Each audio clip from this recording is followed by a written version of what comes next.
அனைவருக்கும் அன்பான வணக்கம். நீங்கள் கேட்டுக்கொண்டிருப்பது கதையலை.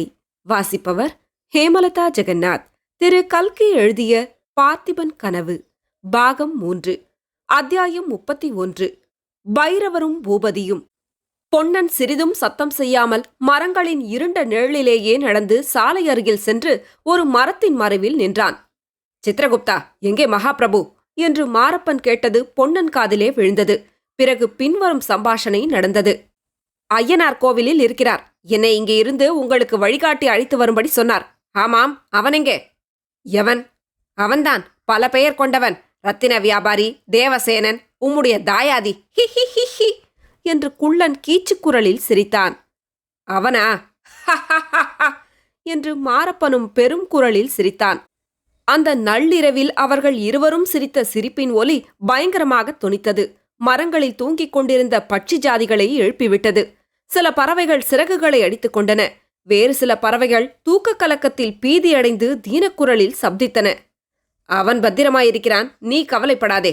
அடே, அன்றைக்கு அந்த ரத்தின வியாபாரிக்கு வழிகாட்டி கொண்டு போனாயே, அந்த மாதிரிதான் எனக்கும் வழிகாட்டுவாயோ என்று கூறி மாரப்பன் மறுபடியும் உரத்த குரலில் சிரித்தான். சித்திரகுப்தன் கூறிய மறுமொழி பொன்னன் காதில் விழவில்லை. மீண்டும் மாரப்பன், ஓஹோஹோ, எனக்கு வழிகாட்டி அழைத்து வரச் சொன்னாரா? எங்கே, அழைத்து போ பார்க்கலாம் என்று சொல்லி தன் கையிலிருந்த சவுக்கை சடீரென்று ஒரு சொடுக்கு சொடுக்கினான். சவுக்கின் நுனி சித்திரகுப்தன் மீது சுளீரென்று பட்டது. சவுக்கு சொடுக்கிற சத்தத்தை கேட்டதும் குதிரை பீத்துக்கொண்டு பாய்ந்து சென்றது. குள்ளன் ஏதோ முணுமுணுத்துக் கொண்டே பின்னால் விரைவாக சென்றான்.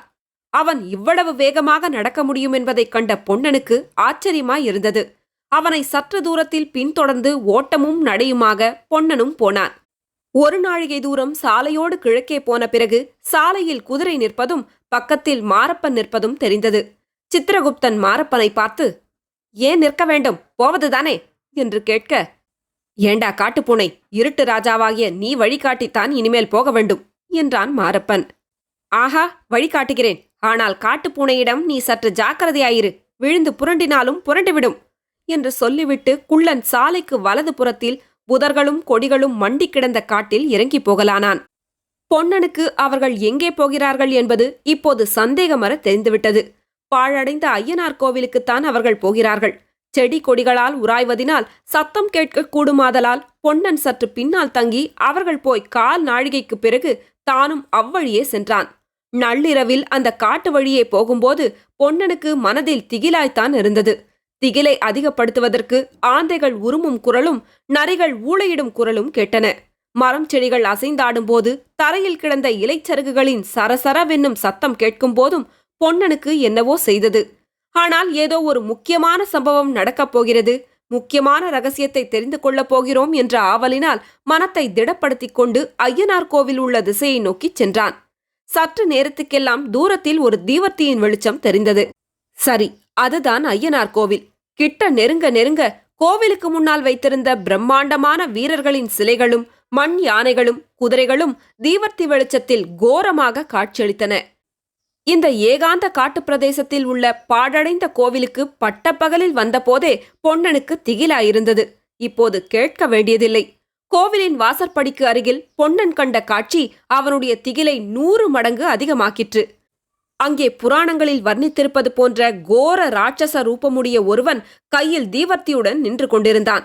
அவனுக்கு பக்கத்தில் நெடிய கம்பீர உருவமும் வஜ்ர சரீரமும் கொண்ட மகா கபால பைரவர் நின்று கொண்டிருந்தார். தீவர்த்தியின் சிவந்த ஒளியில் அவருடைய நெற்றியில் அப்பியிருந்த சந்தனமும் குங்குமமும் ரத்தம் மாதிரி சிவந்து காட்டின.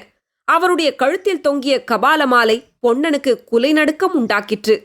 அவன் நடுங்கிக் கொண்டே கோவிலுக்கு பின்புறமாக சென்று கோயில் வாசற்படிக்கு அருகிலிருந்த பெரிய வேப்பமரத்துக்கு பின்னால் மறைந்து கொண்டு நின்றான். அதே சமயத்தில் சித்திரகுப்தனும் மாரப்பனும் மகா கபால பைரவரின் முன்னால் வந்து நின்றார்கள். மகாபிரபோ என்று மாரப்பன் பைரவருக்கு நமஸ்கரித்தான். சேனாதிபதி, மாதாவின் ஆக்ஞையை நிறைவேற்றினாயா?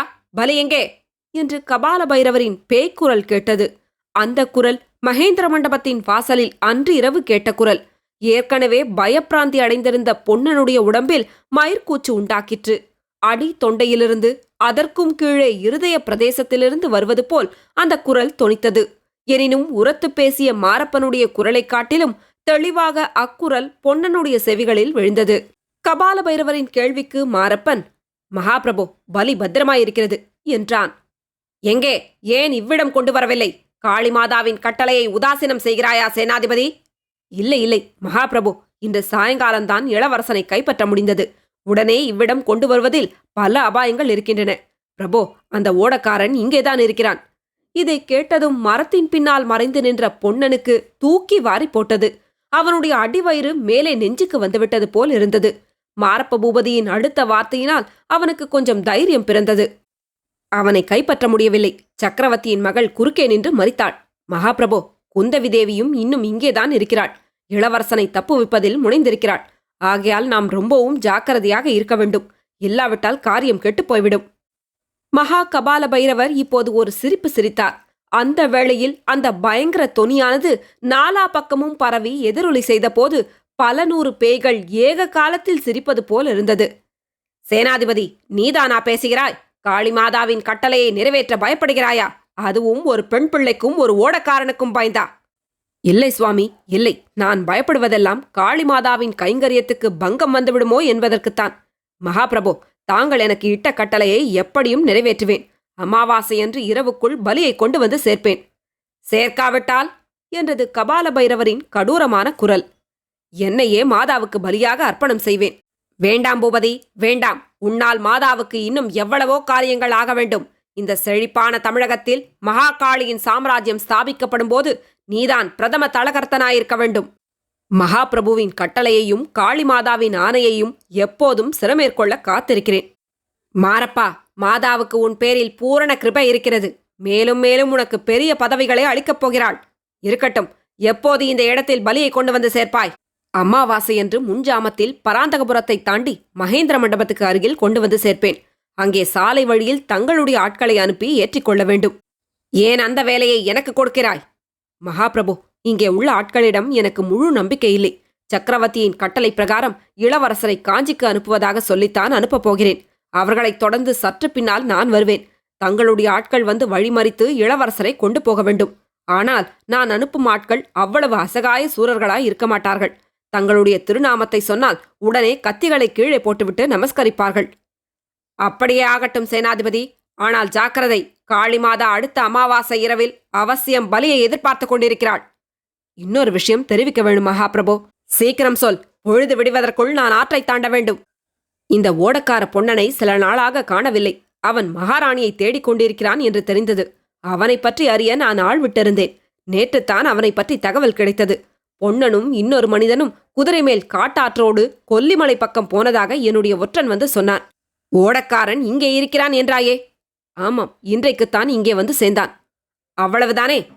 பொன்னனுடன் போன இன்னொரு மனிதன் யார் தெரியுமா பிரபு? யார்? தங்களுக்கும் எனக்கும் ஜன்ம விரோதிதான். என்ன? யார்? சீக்கிரம் சொல். பொய் ஜடாமுடி தரித்த அந்த போலி சிவனடியார்தான்.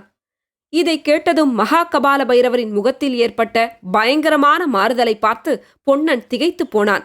ஏற்கனவே கோரமாயிருந்த அந்த முகத்தில் இப்போது அளவில்லாத குரோதமும் பயமும் பகைமையும் தோன்றி விகாரப்படுத்தின. அதை பார்த்து ஐயோ என்று பொன்னன் அலறிய குரல் நல்ல வேளையாக பயத்தின் மிகுதியால் அவன் தொண்டையிலேயே நின்றுவிட்டது. கபால பைரவரும் சித்திரகுப்தனும் மாரப்ப பூபதியும் அங்கிருந்து கிளம்பிச் சென்றார்கள்.